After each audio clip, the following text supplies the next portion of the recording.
This is the Hidden Killers podcast with Tony Brueski, featuring retired FBI Special Agent Jennifer Coffindaffer.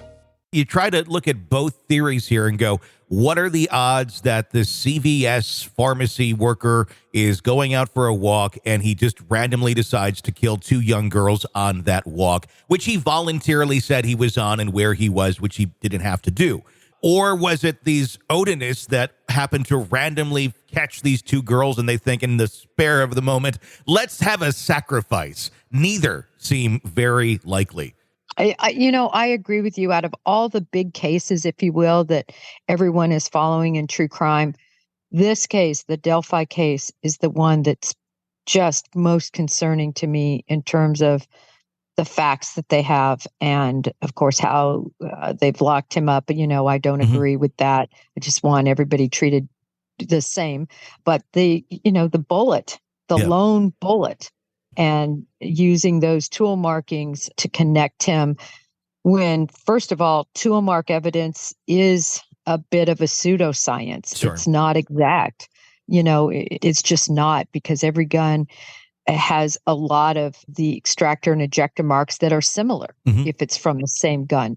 And this wasn't ejected automatically through the cycling of a gun when you shoot. It was extracted manually, which means it's a light extraction compared to the force that's generated when a gun fires.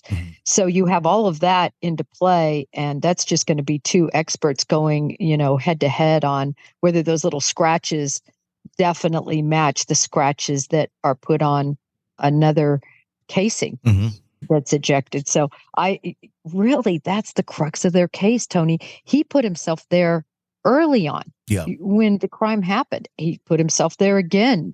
Now, why was this guy even there? It seems to me that a lot of people go there for some reason. They like it. It's a park. They walk around. It's just odd, though, that he would just go there, as you say, and just happen upon these two girls and, viciously murder them with a knife. Yeah. It doesn't add up, especially this guy's history. There isn't much of anything.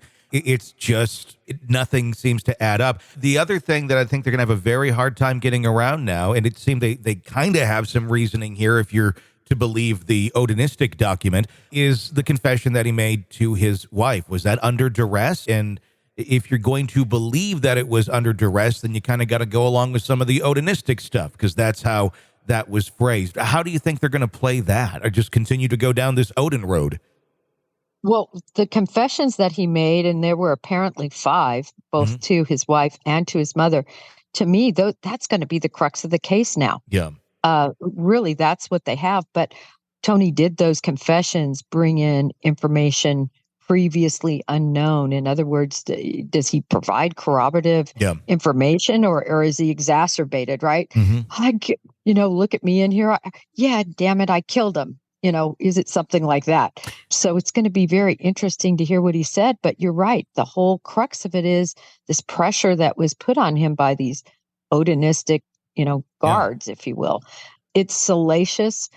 All I know is when you look at him, and imagining going from the CVS pharmacy, having a very normal life, having potato chips and brats and beers at the bar with your wife every Friday night, and then living in a 3x2 house, and now going into a cell that's 9x12, stuck in there for, 23 hours a day. I mean, it would make anyone that's had a normal life their whole life, it would have a huge detrimental effect. I mean, I would think that would also possibly elicit a false confession for somebody that's just gotten to the point of feeling mad. And if that's the only way to get out of that situation, I'll say whatever you want me to say, just to escape that sort of hell that he must be in. I mean, could that also be part of it too? And people are in those sort of situations and under duress that false confessions come out? Absolutely. And they come out even not under duress, but certainly under duress, they come out. And, the whole thing is they've put themselves in this hole, right, Tony, by having him in these conditions. Yeah. And it'll be interesting to see. It's just has to be entertained. I'm so on the fence on this one. I'm 50%, it could be him, and 50%, It couldn't be him. I'm so on the fence on this one. It's a hard one. If it is him, I'm amazed by how the treatment is right now, and I'm really thinking that it's going to not be in the prosecution's best interest should they convict him. And on appeal, I think all of these factors are going to come into play very strongly. You're consuming the Hidden Killers podcast. Want more? Start binging on all of our true crime podcasts right now through Apple Podcasts and get an ad-free experience when you sign up to be a True Crime Today Premium Plus member exclusively on Apple Podcasts. More of the Hidden Killers podcast dropping soon. Press subscribe now.